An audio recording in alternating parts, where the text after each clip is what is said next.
ఒక గ్రామంలో యశోదవర్మ అనే పేరు గల ఒక బీదవాడున్నాడు. అతను తనకి ఏది దొరికినా దేవీ ప్రసాదం అని అనుకునేవాడు. అతనికి చాలామంది పిల్లలు. కుచేలుడు లాంటి పేదవాడు. కుచేలుడు శ్రీకృష్ణుని ఆశ్రయించి ఐశ్వర్యాన్ని పొందినట్లుగా ఇతను సంపద పొందాలని లక్ష్మీదేవిని ఉపాసించాడు. లక్ష్మీదేవి కరుణించి కలలో ప్రత్యక్షమైంది. నీకు అర్ధశ్రీ కావాలా, భోగశ్రీ కావాలా అని అడిగింది. ఆ రెండింటికి తేడా నాకు తెలీదు అని అతను చెప్పగా, ఈ సమీప పట్టణంలో అర్ధవర్మ, భోగవర్మ అని ఇద్దరున్నారు. వెళ్ళి వాళ్ళ ఐశ్వర్యాలను చూసొచ్చి నన్ను అడుగు అని ఆవిడ పంపించింది. ఆ ప్రకారమే అతను పట్టణానికి వెళ్ళి మొదట అర్ధవర్మ ఇంటికి వెళ్ళాడు. కోటీశ్వరుడైన అతను అతిథి మర్యాదలు చేసి చక్కగా అనేక ఆహార పదార్థాలు వడ్డించాడు. అర్ధవర్మ అజీర్తి చేత ఏమీ తినలేక పాలు మాత్రం తాగాడు. ఆ రాత్రి యశోదవర్మకు సరిగ్గా నిద్ర పట్టలేదు.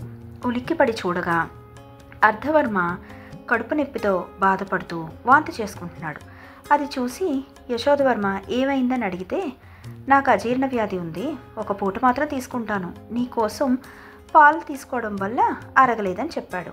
అప్పుడు యశోదవర్మ భోగానుభవం లేని అర్ధసంపద వ్యర్థమని భావించి అక్కడి నుంచి భోగవర్మ ఇంటికి వెళ్ళాడు.